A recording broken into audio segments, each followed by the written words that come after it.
Welcome, everybody. My name is Filipe Mulonde. I am from Angola. It's a country in the southern of Africa.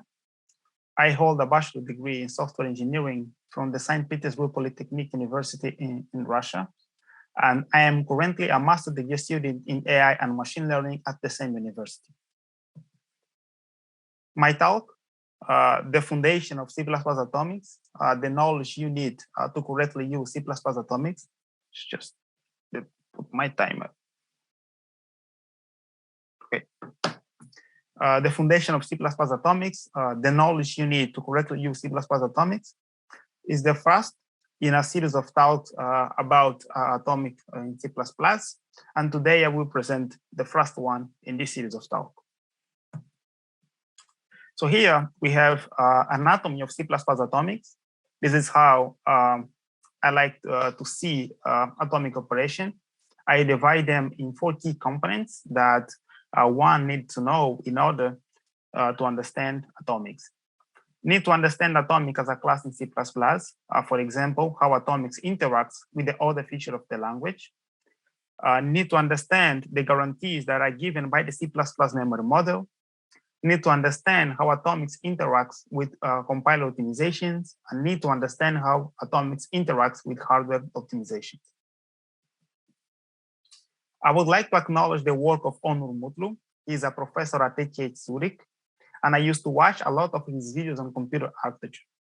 And many of the slides present in my presentation today are directly taken from his slides on computer architecture, and some of the slides were inspired on his slides on his lectures of computer architecture. So the goal of the talk today, as I say, it's a series of talks about atomics, and the first videos of this series of talks will be about hardware. So that's why it is important to start by making a brief description of a computing system. A computing system has 3 key components, that is computation, communication, and storage and memory. And these 3 key components are used to create different platforms to achieve different goals or metrics. As we can see in this picture, we have GPUs, CPUs, autonomous cars, and processing in memory, as an example. There is no need for atomic operation if there is no parallel computers. So that's why it is important to understand why parallel computers. The original goal was to improve performance. And there is also other goals, like to reduce power consumption, to improve cost efficiency, scalability, and to reduce complexity, and also to improve dependability. There is 2 types of multiprocessor. There is loosely coupled multiprocessor, and there is tightly coupled multiprocessor. For the rest of this talk, I will be only covering tightly coupled multiprocessor, where we have a network of cores sharing a global memory address space. And the C++ standard does not support programming for loosely coupled multiprocessor. There is a lot of issues with tightly coupled multiprocessor, but today I will be only covering memory consistency. So here we have a processor-centric design. And in this processor-centric design, we have a network of cores that are connected by a shared interconnect. And this network of cores are sharing memory. And the question is, why do we need atomics? We need atomic operations for 2 reasons. First is atomicity. With atomicity, we want to ensure that only one core at a given time is operating in a particular memory location, and the rest of the cores cannot see this operation partially done. We also need atomic operation for synchronization or visibility. With that, we want to ensure that the computation of cores, we want to ensure that the result of the computation of cores is visible to other cores when needed. So now let's understand the difference between memory consistency and cache coherence. Consistency is about ordering of all memory operations from different processors, that is, to different memory locations. My screen. Okay. Consistency is about ordering of all memory operations for different processors, that is, to different memory locations. a global ordering of access to all memory location. Coherence is about ordering of operation for different processors to the same memory location. With consistency, we care about the ordering of operation in all memory location. Here, we care about a global ordering when we talk about consistency. But coherence, we care about only the order of operation in a particular memory location. So that's the difference between the two. It's a local ordering of access to each cache block. Now let's understand memory ordering in a MIMD processor, multiple instruction, multiple data. In this type of processor, each processor memory operation are in sequential order with respect to the thread running in that processor. And here we assume each processor obeys only the Van Neumann model. In Van Neumann model, the thread should not update the actual state out of order, and the thread can perform optimization, and the thread or processor can only perform optimization that do not affect the semantics of a single thread program. Here we have multi-processor, and this processor can execute memory operation concurrently. We assume we are in a multi-processor, so we have two process or a program, for example, two threads of the same program being executed in different processors, and this processor can execute memory operation concurrently. So the question is, how does the memory see the order of operation for all processors? Right? In other words, what is the ordering of operation across different processors? Let's see why this question is important by using this example. Can two processors be in the critical section at the same time, given that they both obey the Van Neumann model? And the answer is yes. And the second question is what this second question has to do with the first question. What the second question has to do with the second question has to do with the first question is that these two threads can be at the critical section at the same time because these two threads don't agree in the order in which memory operations took place. Now let's understand this example. So here we have two threads, and for each of the threads we have a global variable. For the thread number 1 is the variable S1. For the thread number 2 is the global S2, and they are used as flags, and we use these flags to communicate between threads. And we also have these letters A, B, C, and D, and I just use them to indicate instructions. So when I say instruction A, I mean the variable S1 being set to 1. So now let's understand how this program works.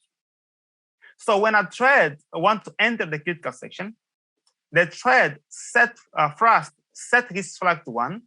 In this way, the thread is communicating to the other thread that he's in the critical section.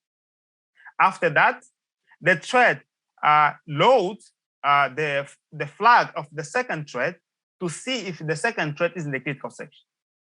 If the flag is equal to 1, it means that the second thread is in the critical section, so this thread should not enter the critical section. But if the flag is equal to 0, so this thread, the thread number 1, can enter the critical section.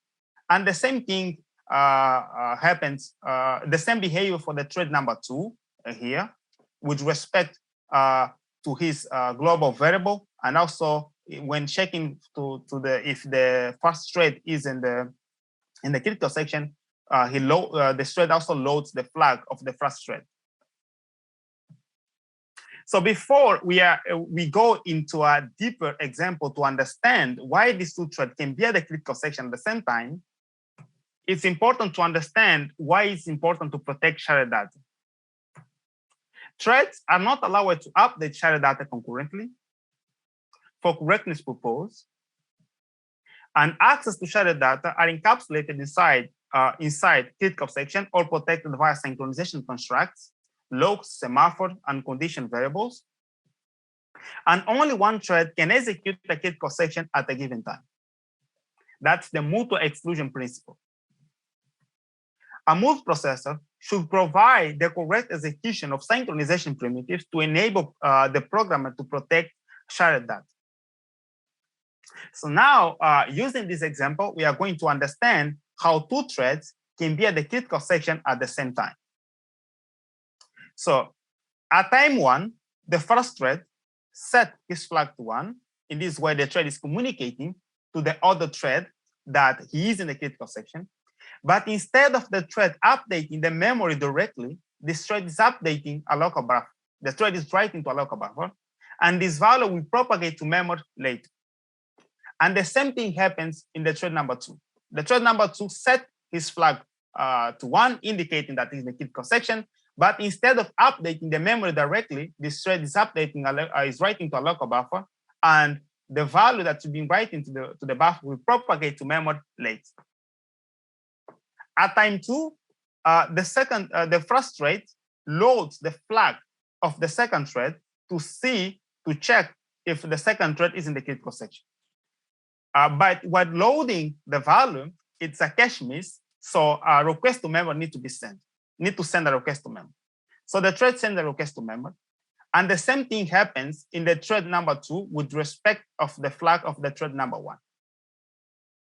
At time 3, the request that the thread number 1 sent to memory, send a request to load the flag of the thread number 2, and the request arrives, the instruction is complete, and we are seeing that the value in the flag of the thread number 2 is 0, right? We are seeing that the value in the flag of the thread number 2 is 0.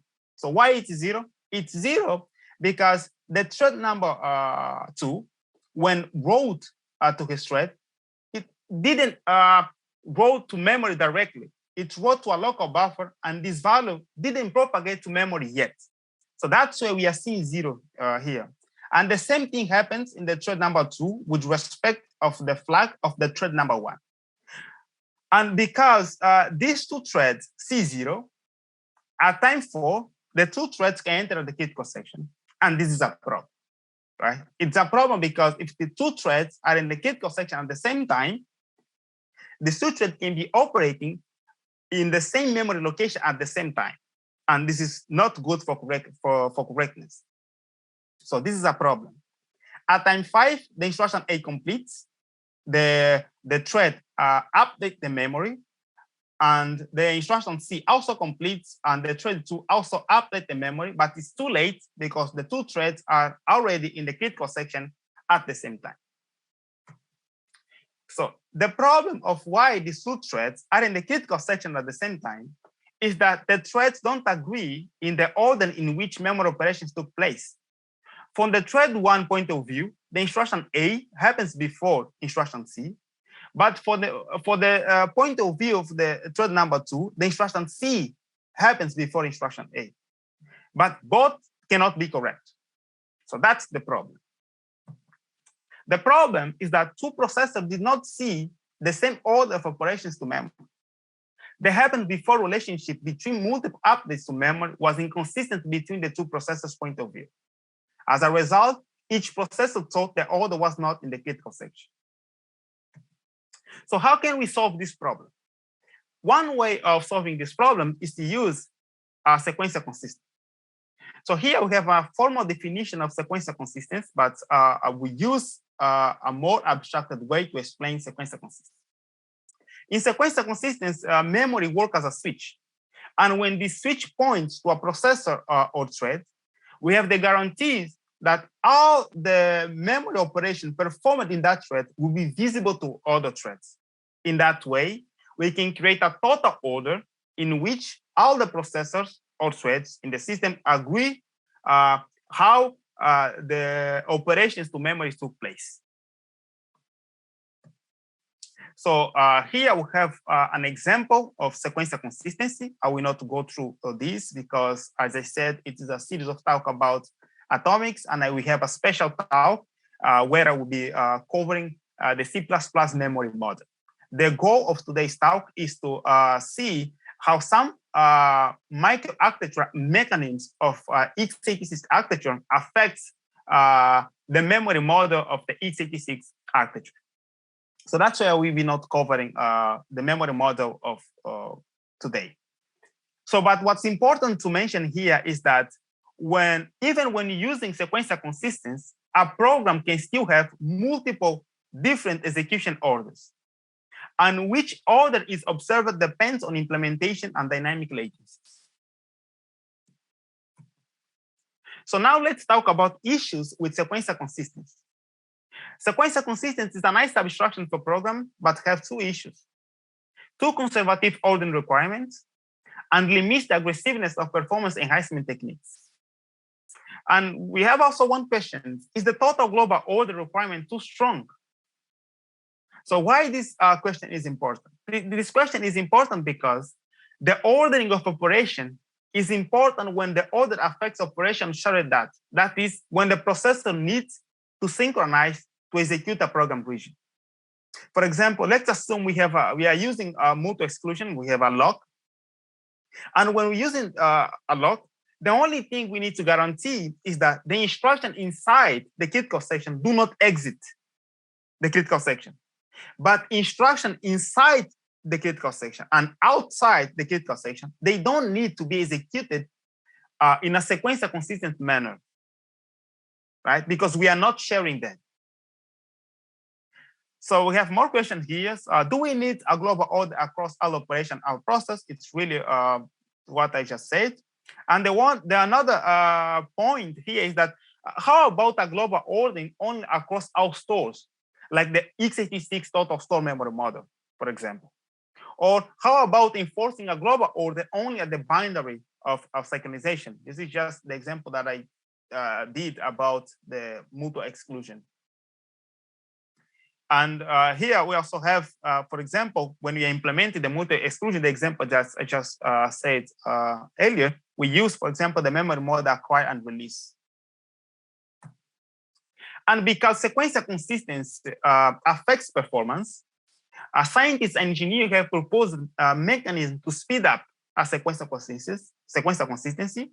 And here we have a proposal at the hardware level to speed up sequential consistency. And here we have a proposal at the software level or compiler level to speed up sequential consistency. Again, because sequential consistency affects performance, scientists and engineers also have proposed weaker consistency model that can provide more performance than sequential consistency under some circumstances. So the C++ memory model, the C++ programming language also provides support. For example, one of these weak consistency memory model are acquire and release memory model. And the C++ programming language also provides support for the acquire and release memory models. So again, I won't go through this because we have a special talk on we'll be covering the C++ memory model. And the C++ also offers support for an even more weaker memory model, that is the relaxed memory model. If you want to understand this execution graph, mathematizing the C++ concurrency is the paper to read.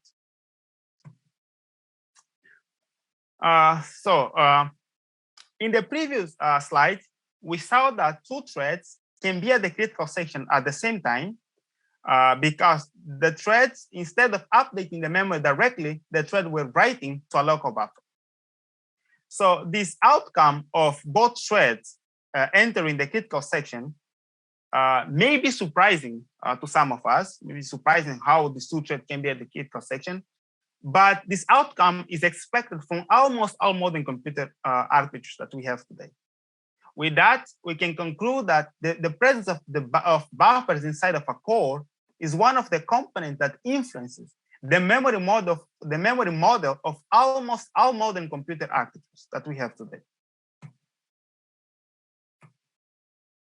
The memory model of some architectures are influenced by the presence of the buffer plus another mechanisms that exist inside of the microarchitecture. But the memory model of the x86 the x86 architecture is only influenced by the presence of this buffer. So for the rest of this talk, I will be covering how this buffer, that is also called the real buffer or store queue, within the x86 course influences the x86 total store memory model. So in the previous slides, we also covered sequential consistency, and for the rest of the stuff, we'll be talking about the total store memory model. That's the memory model of the x86 architecture, and that's why we will start by making by comparing the total store memory model with the sequential consistency memory model. So sequential consistent execution are a proper subset of the total store execution. All sequential consistent execution are TCO execution, while some TCO execution are sequential consistent execution and some are not. With that, we can conclude that the total store memory model is weaker than the sequential consistent memory model. Why?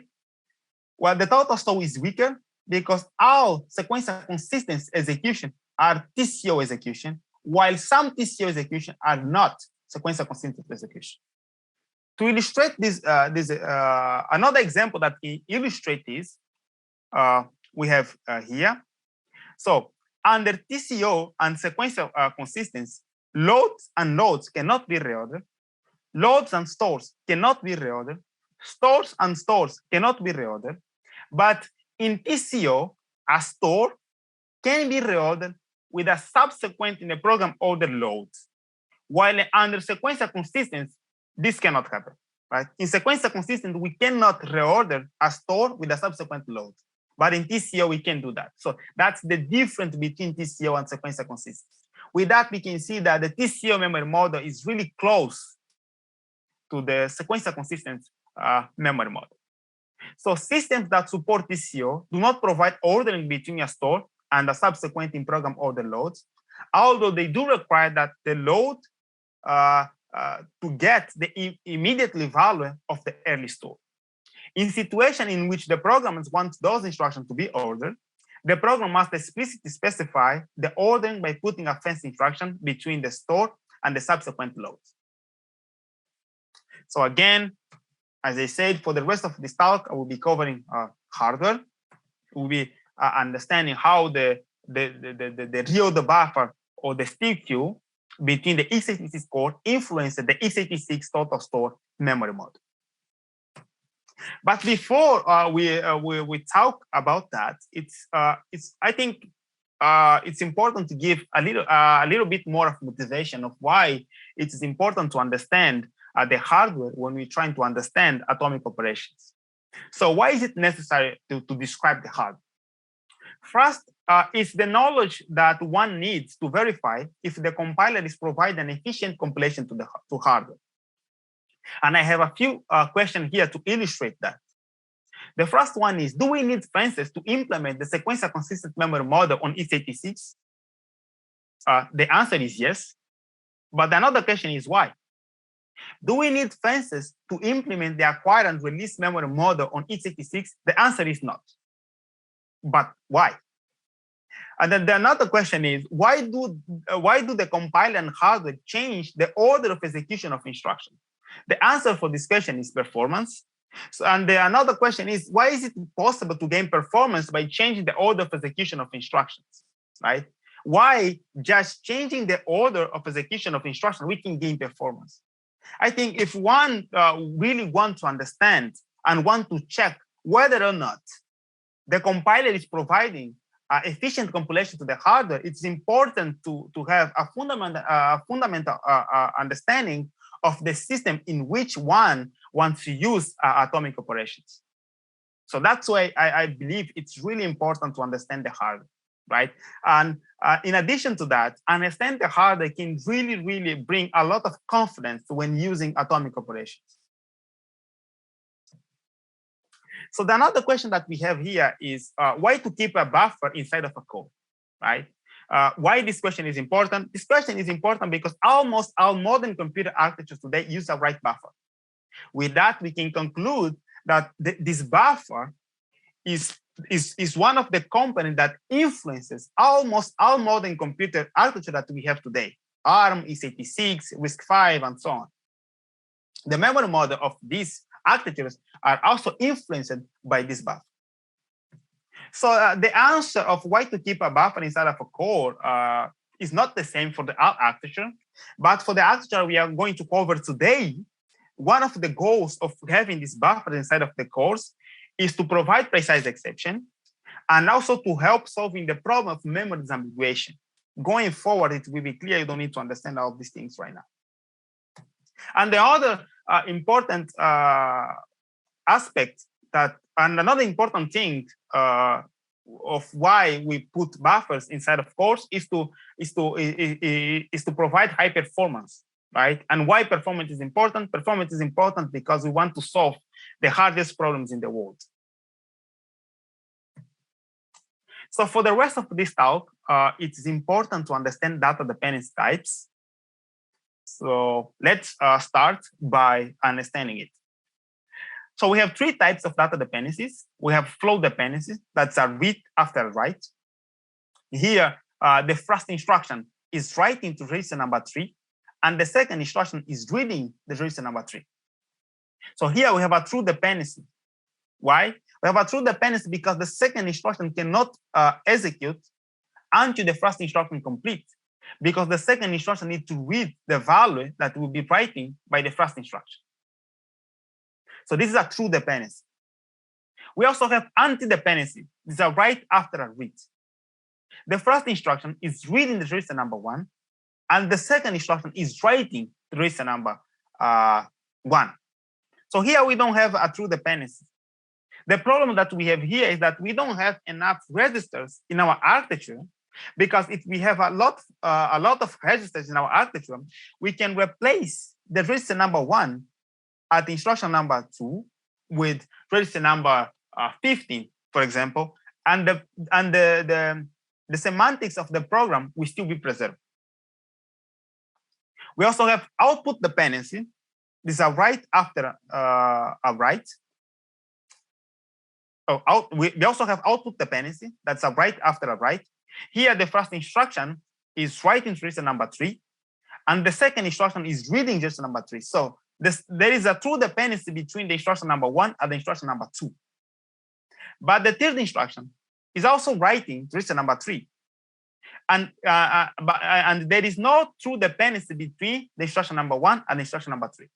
Right? We have a true dependency between instruction number 1 and instruction number 2, but we don't have true dependency between instruction number 1 and instruction number 3. So anti and output dependency exists due to limited number of architectural registers. They are a dependence on a name, not in a value. So this is not good. If you really want a high performance processor, this is really not good, because this dependency will stall your pipeline. So computer architects needed to find a way of how to deal with these problems. So now we are going to understand out-of-order execution, also called dynamic instruction scheduling. I would cover also how anti-dependency and output dependency are eliminated in modern hardware, but we don't have time for that. And I recommend you to watch my CPPP talk that I give a month ago, and this is a longer version of the talks that I'm giving today. And there I cover how the mechanism that computer architects use to eliminate anti and output dependencies, and also I cover in deep how we tolerate flow dependency, because flow dependency cannot be eliminated, can only be tolerated. So we cannot embrace flow dependency, we cannot eliminate them. So I encourage you to watch my talk at CPPCon, where I cover all of these problems in depth. But here we're only going to cover out-of-order execution, also dynamic instruction scheduling. And these techniques is used to tolerate flow dependencies. So here is an example of the data of explanation of the the dynamic instruction scheduling, the out-of-order execution. Sorry.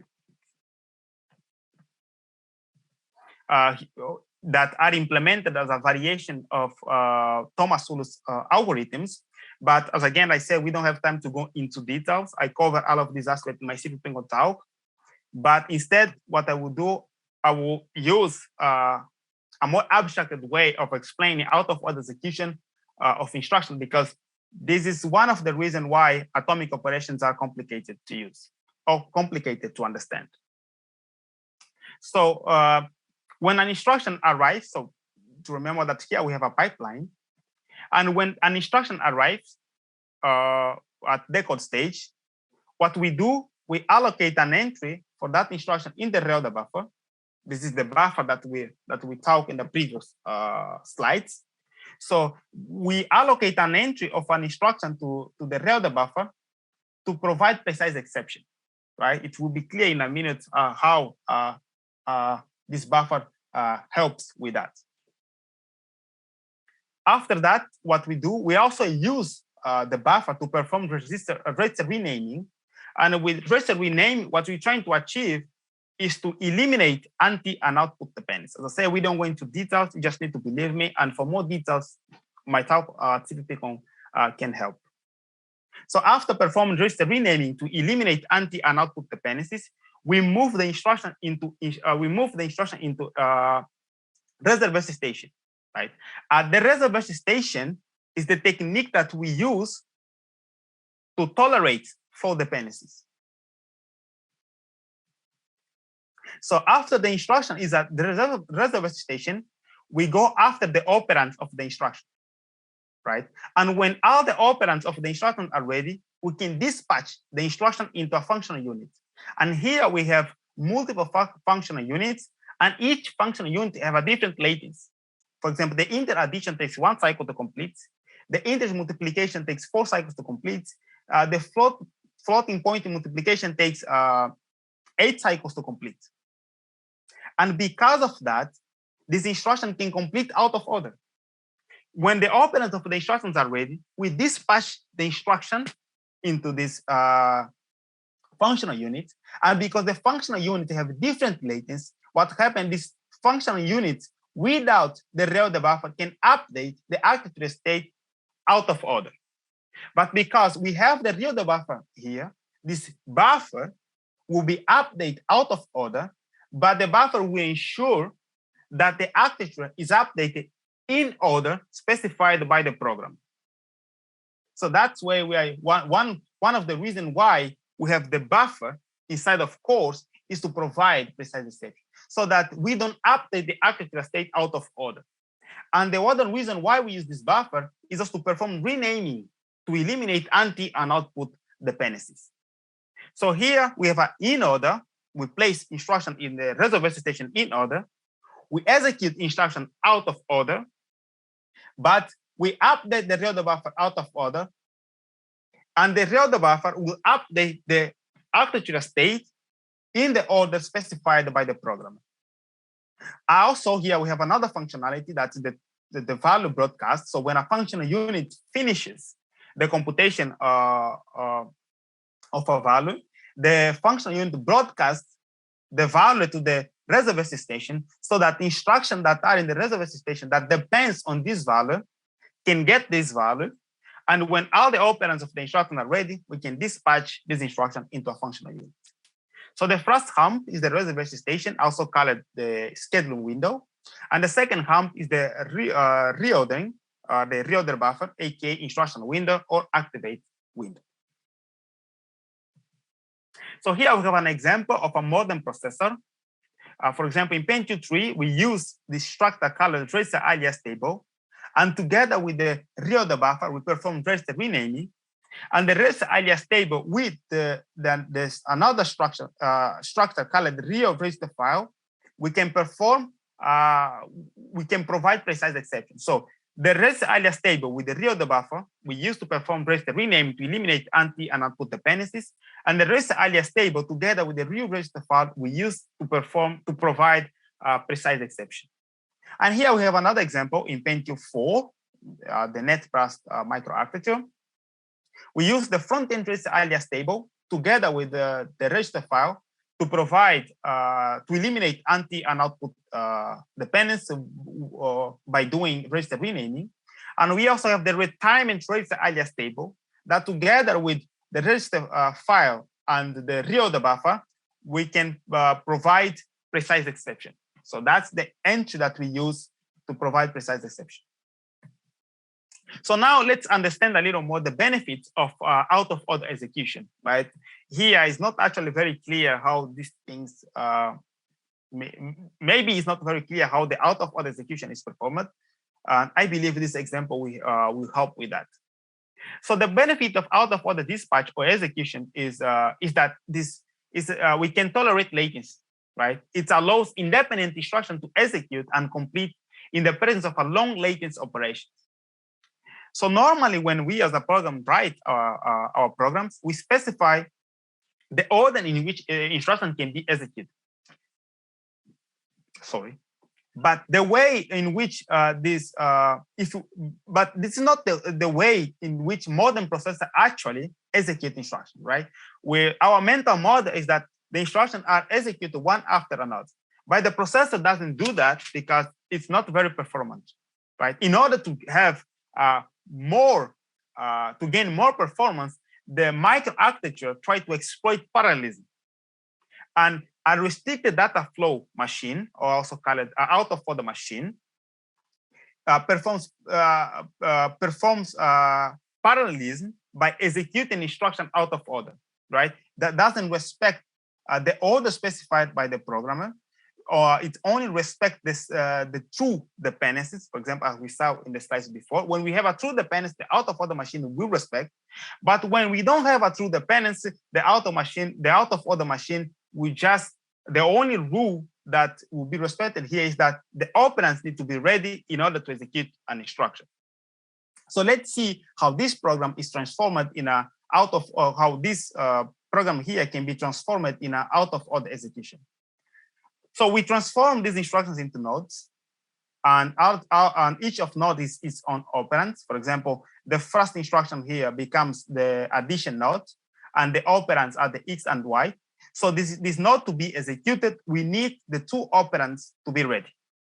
But it's important to mention that X and Y are memory operands, and this take a lot of time in order to get the value of these operands. But in contrast, we have the division node that the operands are the Y and the 10, and this case 10 is a constant. It's easier to get. It doesn't take a lot of time to get a constant. So when the Y operand is ready, the node addition cannot execute. Why? Cannot execute because the X operand is not ready. But in the division node, if the Y operand is ready, and because we can take the value of a constant fast, so this division node can execute, right? Why? Because the operands are ready, so we can execute the division node. And these facts contradict, right, the model that we as a program expect how the program should be executed, right? Because now the division is being executed before the first instruction, that is the addition completes. So that's how an out-of-order machine works. The only rule here is that when the operands are ready, we can execute the instruction, right? We don't respect the program order. We respect the program order only when there is a true dependency. So this is how a true, how out-of-order machine works. So here we have the requirements that are necessary to enable out-of-order execution, but we don't have a lot of time to go through all of these. So that's where we skip it. So actually what we have here now is my mental model of the out-of-order execution. The only requirement of an out-of-order machine is that the operand of the instruction need to be ready. And when the operand of the instruction are ready, we can fire, right? We can execute completely out of order. So this is good because both of these techniques imply that in this machine that I just that we can see here, we can eliminate anti and output dependence, and we also can tolerate the true dependency.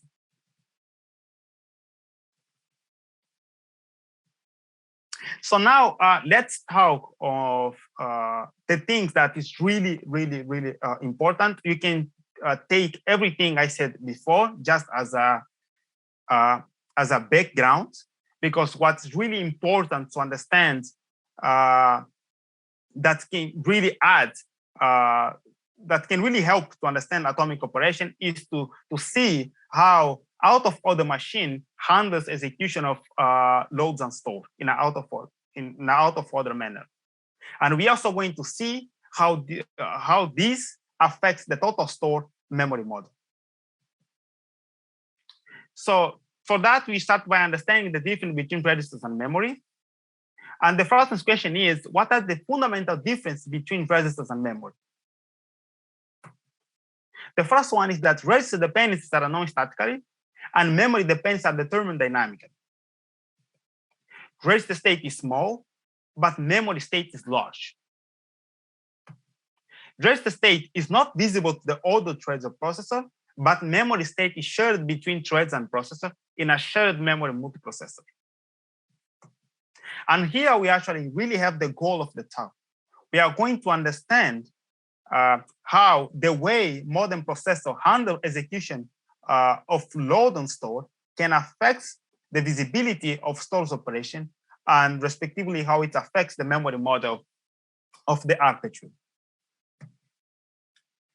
So we need to obey memory dependency in an out-of-order machine, and we need to do so while providing high performance. But the first observation, the problem is that memory address is not known until a load and store execute. For example, in a pipeline processor, we fetch the instruction. After fetching the instruction, we move the instruction at the code stage. If all the operands of this instruction are registers, at the code stage, statically, we can take the IDs of the operands and access the register file in order to take the value of the operands. And this ID of the register is the only thing that we need to check dependencies between instructions that only have registers as operands. But in the case of memory, things are a little bit different. Because when we are at the code stage, we don't know the address, right? We need to partially execute the instruction in order to know the address. No? The address needs to be computed before we send or dispatch a store or a load instruction. So this is one of the difference between registers and memory instructions. So the corollary number one is that renaming memory address is difficult, and going forward, we will see why. And the corollary number two is that determining dependence or independence of loads and store has to be handled after the partial execution, as I just said, right? Before we send a request to the memory controller, we need to compute the address. And also to check if a load is depending on a previous store, we also need the address. And the corollary number three is that when a load and store has its address ready, there may be older, younger stores or loads with unknown address in the machine. This third corollary is also called the memory disambiguation problem. And here I have an example that will help us illustrate this problem. So the question is, when to schedule a load instruction in an out-of-order engine? The problem is that a younger load can have its address ready before an older store address is known. This is also known as the memory disambiguation problem or the unknown address problem. Another thing that is important to mention here is that loads and store have two different types of latency. The first is the address calculation, and the second is the load from or write to memory. So we have this example that will help us illustrate the memory disambiguation problem. So we have this store that the computation of its address takes 100 cycles. Again, before we send a request to write to memory or to load from memory, we need to compute the address. So the latency of computing the address of these stores is 100 cycles. Then we have a subsequent in program order load that the computation of its address only takes 2 cycles. So after 2 cycles, the address of the load is ready. And the question is, can we dispatch, can we send this load to memory? The answer is not. Why? It's not because maybe what this load is going to read from memory will be right by the store. Right? If we dispatch this load, maybe the load we're going to memory and take a value that is wrong, because the right value that the load should take is the value that will be written by the first instruction. In this case, it's the store. So how can we know if this load is dependent on the previous store? To know if a load is dependent on the previous store, we need the address. But the address of the first instruction takes a lot of time. It's 100 cycles to complete. But the address of the second instruction only takes 2 cycles. After 2 cycles, the load is ready. So that's the problem, right? A younger load can have its address ready before an older store address is known. So that's the memory disambiguation problem. And to illustrate that the problem is even bigger, I have another example. In this example, the computation of the store takes 900 cycles. The first store, the computation takes 100 cycles. And the second store, the computation takes 500 cycles. And then we have another subsequent in program order loads that the computation of the address only takes 2 cycles. But what's important to know here is that this load is going to address 4 bytes. And that means that the load is going to access 4 different memory locations. And because of that, for each memory location that the load is going to access, we need to check if there is not a previous store that's going to write to this location, right? Because we have the address of the load is ready, but we have 2 store instructions, right? That we don't know if we are going to write in the location that this load is going to access. So that's the problem. And in this case, now we don't know, for example, if the last location of the 4 location that the load is going to access in memory will be updated by the first store. And the second location of the 4 location that this load is going to access will be updated by the second store. So now you can think, for example, if you have, for example, 10 stores, for example, that before a load instruction, right? We need to check if any of these stores is going to write in one of the locations that a load is going to access. So that's the problem of memory disambiguation. And this is not good. So now let's talk about handling of stores and load dependencies. A load dependency starts with not knowing and how previous store addresses are available. And to help illustrate even more this problem, let's try to understand how does the out-of-order engine detect the dependence of a load instruction on a previous store. So we have 2 options. The first, we can wait until all previous stores are committed, and we don't need to check for address. For example, you finish the computation of the address of the load, and then you just wait until all previous store instruction completed. They update memory, and then you can dispatch the load. And then you don't need to detect if there is a dependence or not, because all previous store are gone. And then but we can see that the first option is not good for performance, because, for example, if you have 50 stores and you wait until all these 50 stores update memory, maybe none of the previous store address matches with the address of the loads, and you just wait a lot, and that's not good for performance. And the second option is to keep a list of pending store in a store buffer and check whether the load address matches the previous store. Now we can just see the use of how we can use the buffer that we saw in the previous example that the thread were writing to use them as a structure in which, when the store finishes the computation of its address, the store writes the address in that buffer so that a subsequent load can search this buffer to see if it's dependent on a previous store. So the second option is better. So the another question that we have here is that how does the out-of-order engine treat the scheduling of a load instruction with regards to previous stores? And for that, we have three approaches. We have the conservative approach, that is to stall the load until our previous store has computed their address or even retired from memory.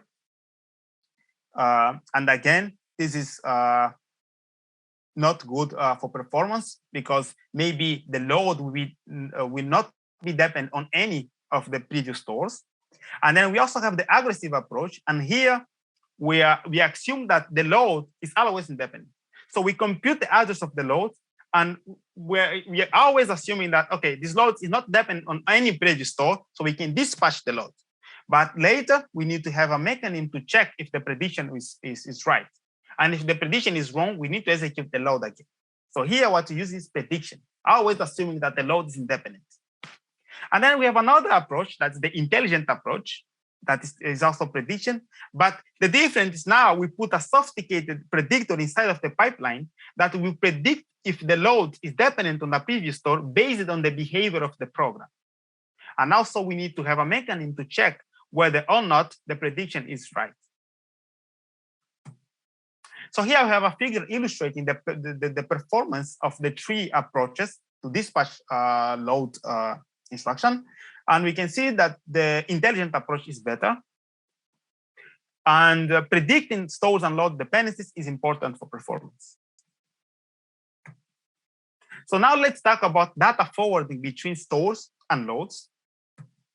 We cannot update memory out of the program order. And we need to buffer our store and load instruction in an instruction window. But there is one thing that we need to address, that even if we know all the address of path stores, when we generated the address of a load, two questions still remain. First is, how do we check whether or not it's dependent on a store? And the second is, how do we forward the data to the load if it's dependent on a store? Modern computers use the load, use a load queue and a store queue for this. And the store queue, again, is the buffer that we saw in the previous example in the beginning of the talk. And now we are seeing how this store queue is used, right? The importance of this buffer for handling out of order execution of stores and loads. So these two structures can be combined or separated between stores and loads. And when a load finishes the computation of its address, the load searches the store queue to see if there is a previous, to see if the load is dependent on a previous store. Right? This is just the answer of the why we have here. So here what we do, what we are assuming is when a store finishes the computation of its address, the store writes its address in the store queue so that when a subsequent load in the program order finishes the computation of its address, the load instruction can search the store queue to see if it's dependent on a previous store. And when a store searches the load queue after it computes its address. Why? So here we are assuming that we are predicting. For example, we are assuming that the load is always independent. Let's use this example, for example. Right? We assume that the load is always independent. But to be able to do that, we need to have a structure so that when the load finishes the computation of its address, the load writes its address in that structure. In this case, the structure is called load queue. So that when a previous store finishes the computation of its address, the previous store can check this load queue structure to see if there is not a subsequent load that was already dispatched, sent to memory, that depends on the previous store. So that's why the load queue is important. But today we are only going to cover the store queue or the write buffer. So now let's talk about out of order completion of memory operations. So when a store instruction finished execution, it writes its address and data in each read buffer entry or store queue entry. And when a later load instruction generates its address, it searches the store queue with its address and access the memory with its address, and receive the value from the youngest order instruction that go to that address, either from the real buffer or from memory.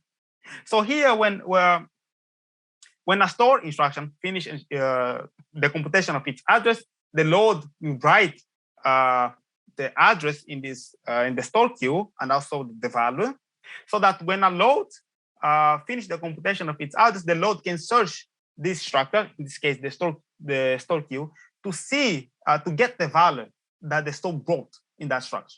But if the value is not in the store queue, we need to go to memory. And the values that we need to get, that doesn't matter if it's from the real buffer or from the memory. We need to get the youngest value that was brought to that address. So, and this is a very complicated search logic. It is implemented as a content addressable memory. The content here is memory address, but we also need to include a size and age. It's also called the store to load forwarding logic. So when we performing register renaming in order to eliminate anti and output dependencies, and also when we're using the register alias table to provide precise exception in the case of registers, we can use indirection, right? We can put an for every entry in the register alias table of each register, for each register of the architecture, to point to a data to an entry in the real buffer, right? Because the register alias table is small, right? We can have, for each entry a pointer to the real buffer. But in the case of memory, we cannot do that, right? Because memory state is large. For example, today's machine uses 48-bit memory address. And with that, we can directly address every byte of 256 terabytes of storage. In order to use indirection with memory, we will need 256 entry inside of the pipeline that in total will be 256 terabytes of storage. And we cannot have that much in a pipeline. So that's why we need to use content addressable search, and we cannot use indirection. So this search is complex, and we are going to see why it's complex. Again, it's a content address search. It's based on the load address. It's a range search because we need to get in the example that we saw in the previous slides about accessing 4 bytes. We need to check for every location that the load is going to access if there is not a previous store that's going to write in that location. And this is also an age-based search because we need to get the youngest value that was writing to that location. So here I have an illustration of the real buffer. Of course, here I'm only showing the content addressable search. I'm not including the rand search and age-based search. But in reality, real system perform content address search, range search, and age-based search. But it will be too complex to show in the screen. So that's why I'm only illustrate the content addressable search. So when a load finishes the computation of its address, the load search all the entries of the real buffer to see if there is an address that match with its address, right? We need to check all the entries because we cannot use indirection because memory state is too large. So we need to compare the address of the load with every address in every entry of the real buffer. So if there is no match, we need to go to memory. And when going to memory, we can miss a Tele1 cache, we can miss a Tele2, L3, we can miss a DRAM, and we need to go to disk. So it's very complex, right? When we have a miss here, we can spend a lot of time searching these entries in the real buffer to see if there is a match. And in the end, maybe there is no match, and we need to go to memory. So now let's see how this buffer affects the visibility of stores operation and also how this buffer affects the total store memory module. Now we have enough background to understand that. So when a store arrives, in this case, the computation of the store takes 100 cycles. What we do, we write an entry of that store in the rear of the buffer. And because the address of the stores take 100 cycles, when we update the address bit, is the valid bit of the address of that store, we put 0. We mean that the address is not ready. That means that the address is not ready. And also because in this case, the value that this instruction is going to write in this memory location is also not ready, because another instruction is producing this value, and this instruction takes a lot of time to complete. And because of that, the value that we're going to write in that memory location, in that address, is also not ready. So in the rear of the buffer entry of that instruction, both the valid bits and the value bit will set to 0, because none of them is ready, right? And at this moment, this instruction is the youngest in the rear of the buffer. After that, the second instruction arrives, and we also allocate an entry for the second instruction in the rear of the buffer. In this case, the address only takes 2 cycles. So after 2 cycles, right, we can update the address bit to 1 because the address is ready. And because the value that is going to write into that address, it was already produced by the instruction that already completed. The value is also ready. So we can also update the column to 1. And the value in this case is 25. And at that moment, this instruction is the youngest in the rear of the buffer. But is there something important to mention here?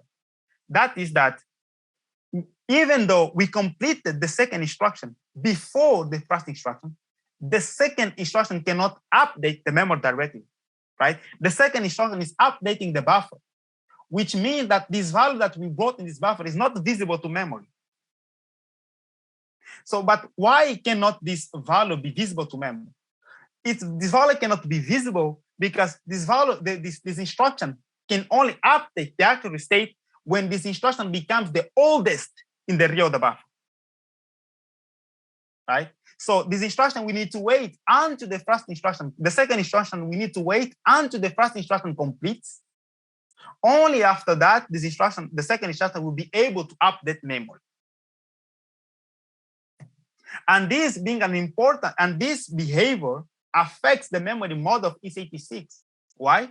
It affects the memory mode of x86 because now we don't need fences between stores and stores, right? Because the rear of the buffer gives us the guarantees that a subsequent store will never update the architecture state before the first store. So that's why we don't need fences. We will never see the value that the second store is going to write to memory will never be visible before the value that the second store, before the value that the first store is going to write to memory. So that's why we don't need fences between stores and stores. So now let's also going to understand how this behavior here affects the visibility of stores operation. For example, when a third instruction arrives, in this case, will be a load, and this load we try to access, right? The same address that, for example, the second store just updated. This load can take the value directly from the buffer, right? Because it's in the same thread, and and we have access to that buffer. But if an instruction in another thread, right, try to instruction in another core, right? For example, instruction in another core is trying to access the same location. In this case, the address 97 in memory. If we get the wrong value, why? We get the wrong value because that core do not have access to this buffer because this buffer is local to the thread. So that core, we need to go to memory, and when go to memory, you get the wrong value because the right value still in the buffer and still didn't propagate to memory because it will only propagate to memory when the second instruction becomes the oldest instruction in the rear of the buffer. So that's how this buffer affects the visibility of stores operation, and also how this buffer eliminates the need of fences between stores and stores. So I think we end here. We have more examples to cover, but I think we are out of time. Or I don't know if I still have more time because it's already 1 hour.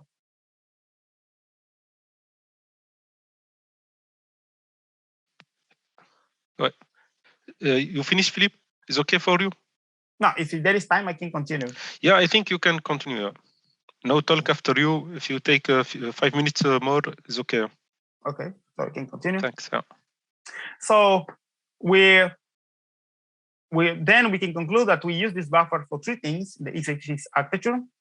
First is for performance. The second is to provide precise exception.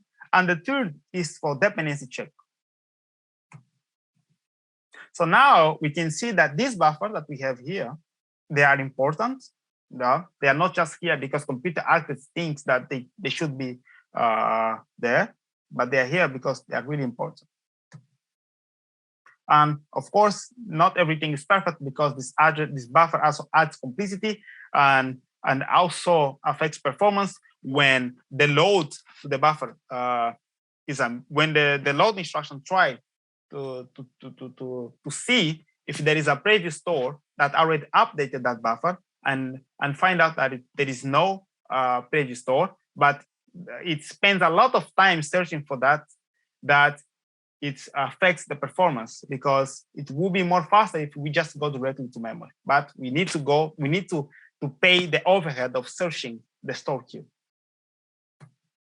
So now we have another example. Here we're trying to see how the total store memory model interacts with hyperthreading.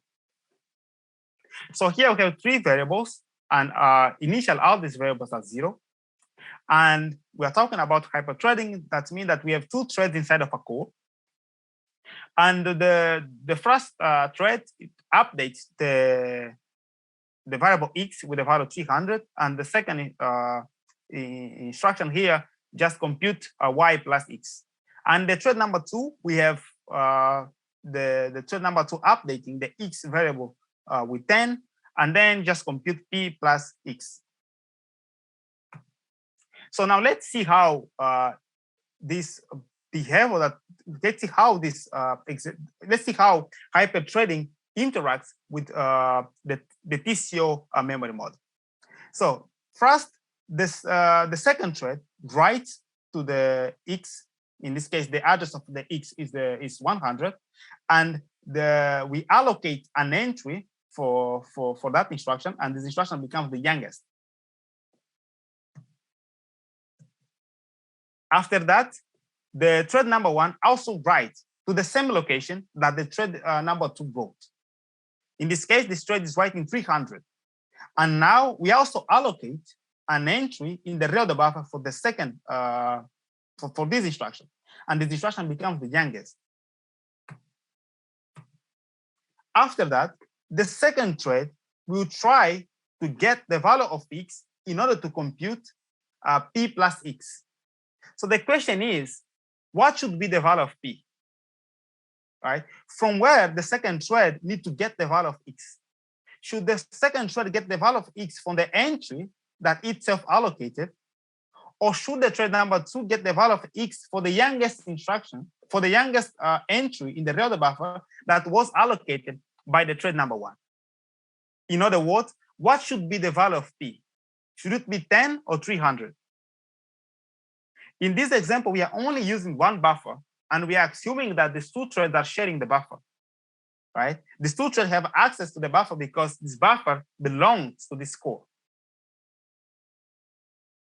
So in the x86 memory model, the thread number 2 should get the value the value from the entry that itself allocated, and in this case, the value of p should be 10. And this can be implemented by having different buffer for each of the threads inside of cores, or just adding additional information that we can use in the process of searching the store queue in order to find a match. So again, it adds complexity. And here we have another examples of how out of order execution are important, right? And one of the reasons is that most of the time, the processor stalls, waiting for data to come from memory. And in order to exploit, for example, memory level parallelism, we need to execute instruction out of order. It's one of way to exploit. It's one way to exploit the bank level parallelism that is available in DRAMs today.